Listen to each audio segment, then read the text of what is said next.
Welcome to the long-awaited part one of Enthusiastic Steve's Night Ops. You join me on a very windy afternoon as the lockdown restrictions have been eased now. It means we can actually get out and about on the hilltops, portable or an out mobile, and play a little radio. So I thought it was about time to put my Linco HF radio and tuner back into the car in preparation.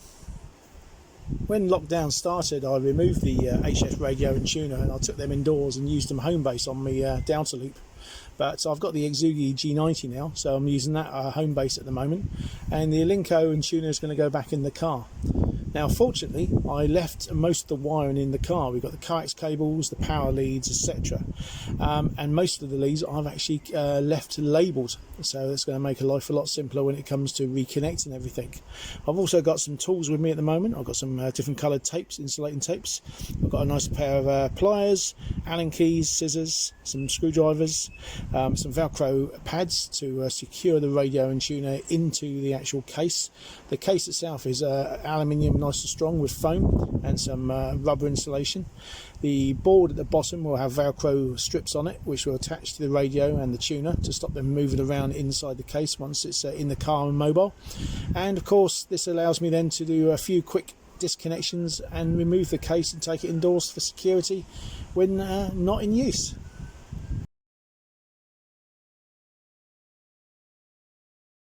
So the first thing I need to do is remove the head unit from the Linco HF transceiver. Disconnect the Cat5 cable which is behind that going to the main body, and then mount the brackets onto the back of the Linco, ready to mount onto the dashboard later.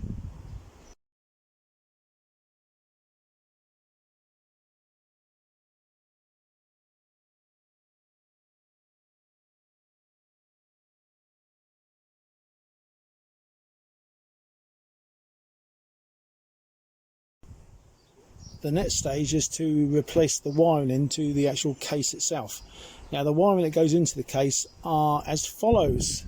We've got a Cat5 shielded cable which provides data information from the tuner unit to the front fascia on the dashboard.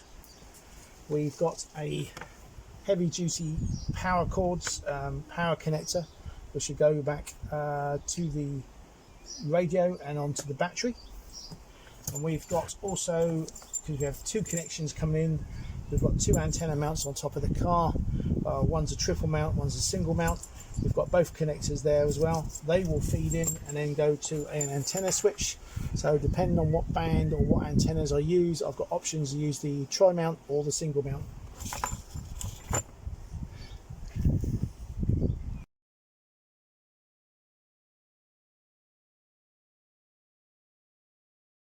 Okay, so that's the case with all the wiring installed. Now it's just a simple matter of getting some Velcro strips, sticking them to the base of the case and to the tuner and the radio, fit them into the box nice and neatly, connect the cables up.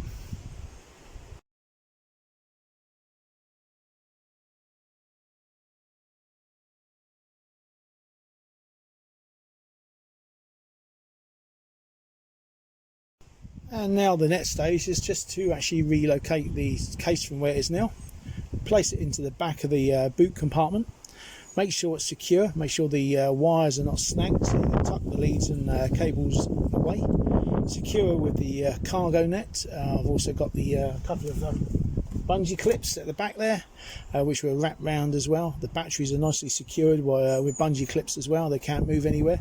Like I said in a previous video, I've got two 30 amp batteries wired together.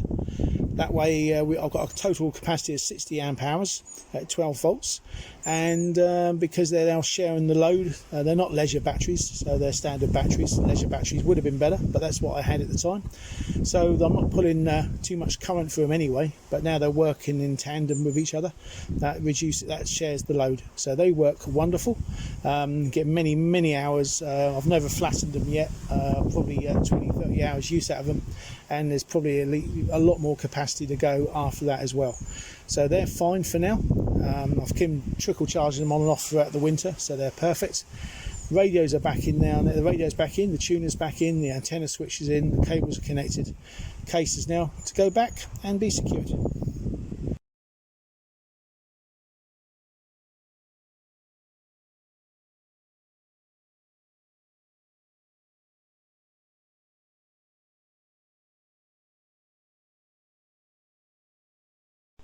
Well, that's the radio in the case with the tuner, all the wiring connected.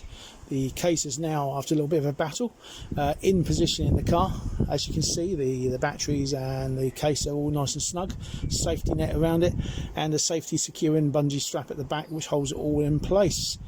So, a couple of useful things, useful tips. If you're going out on night ops, as I quickly learned from day one, you need a torch. Now, if you've got a torch, it's a handheld one, great, but you have to hold it in your hand. It's an inconvenience.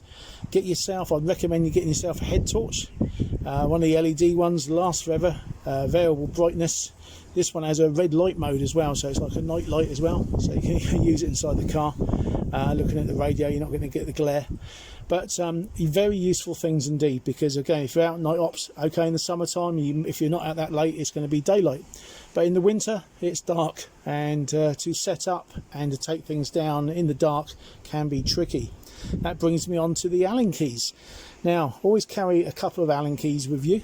The Allen keys are useful for assembling of the mobile antennas, or fitting two parts of an antenna together. Make sure you've got the right size, make sure they're not worn.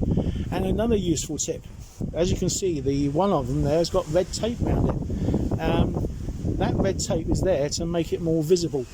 The amount of times when I started going out mobile on the hilltops in the dark, I'd drop the Allen key, and the Allen key would go on the ground in the gravel, and I'll spend 10 to 15 minutes trying to find it. With red tape on it, it stands out. A lot less easy to lose, let's just say. Carry some tape with you as well. Your insulation tape is always very handy for making temporary repairs and holding bits of cable back, as you saw me doing the little time lapse just now, just to neat tidy things up a bit. Roll of red, roll of black, doesn't really matter, but it's always useful to carry in the car. And a decent pair of pliers, a little almost, it's not a Swiss Army knife, that one. It's another version, but it's got a knife on it. It's got a bottle opener, etc., things like that. But it's got a pair of pliers and a little saw blade as well.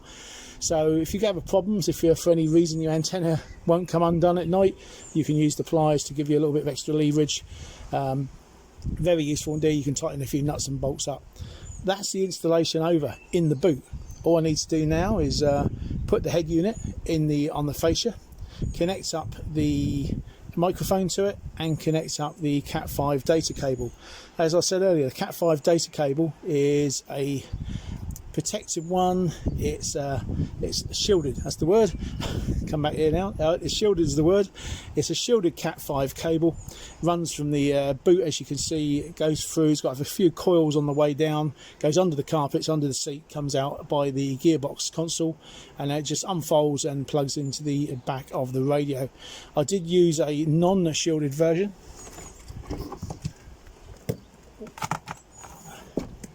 One of those versions before, and yes, it works, but it was picking up a lot of RF, especially on 40 meters. So there you go. So you get what you get what you pay for at the end of the day. And I paid out for the little bit extra. It did cost a little bit extra, the shielded, but it does the trick. And with the coils and the coax, etc., few RF chokes here and there, I've stopped and eliminated all RF back into the radio from the car. Furthest I've got so far is 4,500 miles on 20 meters on 10 watts, parked by the seafront, using this system, using a quarter wave whip. So it is working. It works really well. Next bit is to install the fascia. Well, that's the radio placed in the car, ready to go. Next stage is just to fit the head unit. So the head unit from earlier, with the two brackets attached to the top, not the neatest of brackets, but they are fully functional. Come from a little cheap Meccano equivalent set from a pound store, and I fitted the shielded Cat5 cable into the back. The head unit itself then goes into the slot on the CD drawer, and is supported by the cup holder and little tray. So let's have a go. I can see you can do this one-handed. It would be a miracle. Right, let's have a go. We're going to just move the camera just a touch for a tad. Sorry about that, but doing it on my own here at the moment, so it's a little bit tricky. There we go. And it all locks into place. Absolutely firm and solid rock. Make sure the volume's down. Next thing to do is to basically just turn the radio on. It's connected to the triple mag mount at the top on a quarter wave antenna for 20 meters. So let's go. Turn the volume on.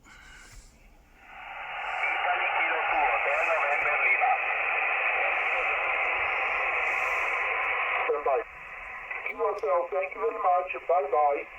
Who's the 7X3 go ahead? Good strong signals coming through. Yes, I copy. 7X3 Hotel Florida. Your 5x8 go ahead. So all it's left to do now is to put out a call and test it. Mexico 6 Whiskey Victor Victor.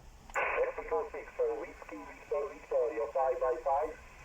You're 5x9. I'm running a mobile station at the moment. I've just got a little small quarter wave whip on top of the car. You're coming through to the South Coast UK. The name here is Steve, and 73s. Yes, Steve, I understand about the mobile station. Good 5x5. Thank you and good luck to you. Bye bye. 73s, stay safe. United Tokyo 7 David. Well, can't ask much more than that, can I? Sat on the driveway in the car, just replaced the radio into the boot of the car, attached all the wiring, connected the tuner. What we've done, put the quarter wave on top of the car on a triple mag mount, come into the car, turn the on button on, tuned it there, it's on 20 meters, and good strong signal coming through.